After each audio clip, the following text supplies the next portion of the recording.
Not every single player who's going to the World Darts Championship is going there thinking of picking up the title at the end. Everyone dreams of that, but some people are playing smaller stories within the story. Some people trying to move their ranking position, certainly when they're trying to get into the world's top 64. For some people, this may be the last event of their tour card. Go out early at the World Championships and they could be off the tour and going back to Q School. So there's certain rounds that people have to get to if they want to keep hold of those. Now, the ones we're going to focus on here to begin with are the ones that are outside of position looking to get in. There are people at the bottom end of the top 64 right now who need results to go their way to stay in there. We will update you on everything you need to know about tour cards and all those side stories of the World Darts Championships as long as you're here. All you've got to do is hit that subscribe button and that's going to put you where you need to be in regards to all the latest talking points at the World Championships. But let's get into it. Who needs runs? A big run is needed for Adam Hunt. He came into this event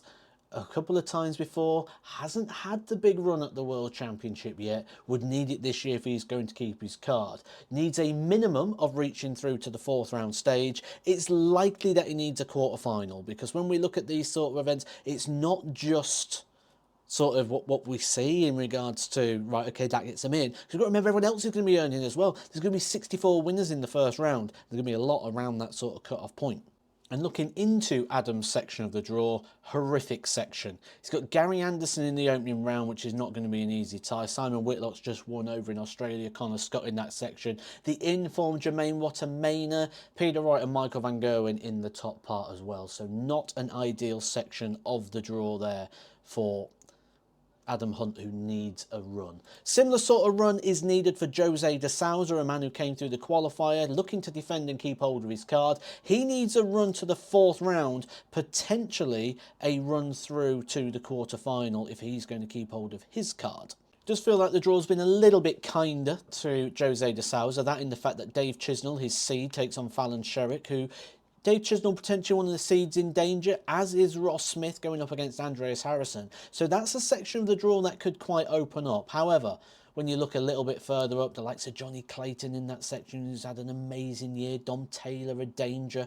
So work to be done for Jose de Sousa, but maybe not the impossible task if he can play like he did in the qualifiers, because in the qualifiers, he was very good. So we're going to lower the bar a little bit. That was people that needed 4th round, probably quarterfinals. There's some players that probably the 4th round's going to be enough for them.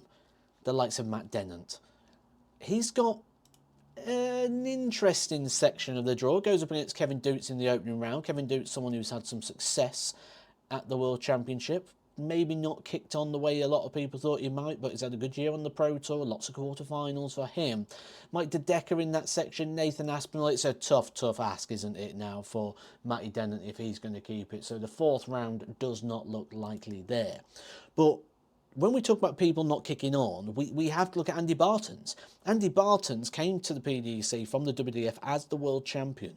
He was winning a lot of events on that tour. Basically, what Jimmy Van Ski now is on the WDF, Andy Baetens was a couple of years ago, picking up titles left, right and centre. And it was expected that he was going to come over and do bits. He's gone through the qualifiers to get himself a place here at the Alexandra Palace for the first time, but he needs a run to the 4th round. And of all the players that need a run, he's probably got one of the hardest ones. Dirk van Dijvenbode, the seed in the opening round. James Harrell's had a great year. Stowe Bunt's quarter-finalist a couple of years ago in the Grand Slam of Darts. He's got Martin Schindler in his section. He's got Ryan Searle in his section. Stephen Bunting, who's had one of the best years of his life this year, in that section as well.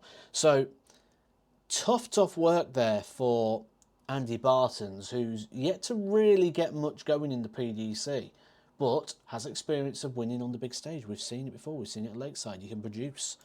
Needs to produce big here if he's going to keep hold of that card. 4th round minimum. That being said, I think Andy Baetens is the sort of player that if he lost his card would bounce straight back at Q School and regain it again.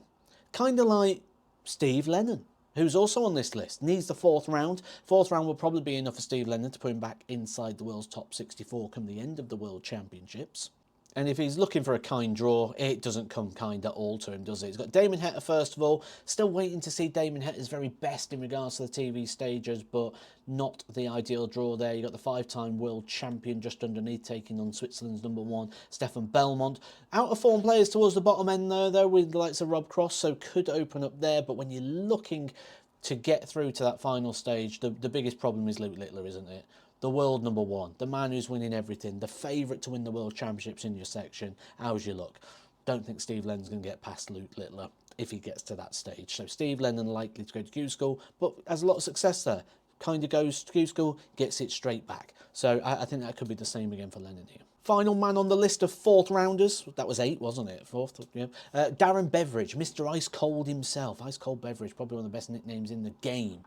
He goes up in the opening round against Dimitri Vandenberg. A real good opportunity here for Darren Beveridge when you think about Dimitri Vandenberg being out of a bit of a form. Matthias Rasmussen, Vanden Herrick, not something really. They're great players, but not really anything to like fear of. Not like Jan van Veen, who you'd run into potentially in the 3rd round stage. If he does get through to the 4th round, that would be against the likes of James Wade, Cameron Menzies, potentially Charlie Manby, someone a lot of eyes are going to be drawn to. So Beveridge, I think, could pull this off. I think he's got the game in him that he could do so. He's certainly improved over the last year. Does he do it? I don't think he does, but I think he gives it a good go. So Darren Beveridge, 4th round to keep his card. One of the quickest players in the game, Chris Landman, he's got a tricky assignment here. Takes on Ryan Searle. For me, Ryan Searle, a dark horse. I think he's going to go deep in this year's World Championship. Certainly one to keep an eye on. So Landman in a bit of bother. Doesn't have to go as far as the others. 3rd round will probably be enough. Possibly needs round 4. But I don't think he's getting past Ryan Searle in the opening game. I think the better chance of this category of player comes in Matt Campbell. Matt Campbell's got Adam Savannah in the opening game. Not in that section.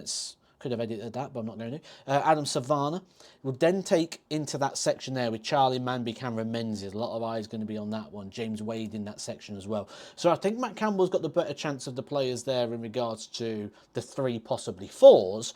But when we're looking at lowering the bar even further, we've got another player in Stephen Burton. Stephen Burton doesn't need as much at all. 2 wins would maybe be enough, possibly 3 to get him over the line. He's the closest to anyone outside of those positions of being able to get over the line and get into the position of keeping hold of that tour card. But just because there's less to do in regards to wins doesn't mean it's an easy task. Stephen Burton starts against the German #1, Martin Schindler. He's got Ryan Searle in that section as well. Ryan Searle, I think, is going to go on a bit of a run here. So Stephen Burton, although he's got less to do, has got tough games in order to get those wins. So that's the players that are outside the top positions at the moment. And I know I said I weren't going to concentrate on those players inside, but there's one that we really need to focus on. And that's a player who had a very deep run in this event last year in Robert Owen.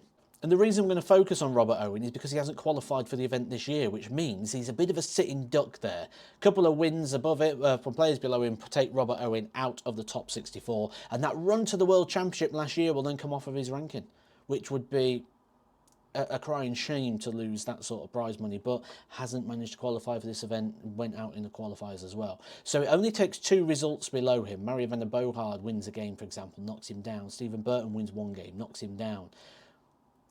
Matt Campbell would have to win 2. And you can see how they start to stack up. But the problem here for Robert Owen is there's that many players, there's that many games below him that someone's going to go win a couple of games and sort of overtake him. So although Robert Owen has got a little bit of a cushion over the players a little bit further down, only Stephen Burton and Mario van der Bogaard can take him out with the 1 win. There's always someone that goes on a bit of a run, isn't there? So I think Robert Owen probably will be one player that's resigning himself to going to Q School. That being said, if you lose your card this year as one of the players that are inside those positions, you do go to stage 2 of Q School. You don't have to go back to stage 1. So you do get to skip that early stage. So there are benefits and everything of being a player that has lost their cards, but no seedings when we get to that position. Something maybe a discussion for another day. But that is what everybody needs. It's quick fire, it's chucked at you, it's everything you need to know in short, bite-sized, quick, snappy pieces. That's why you subscribe to Edgar TV. No fluff, just the stuff. And I've literally just thought of that on my head.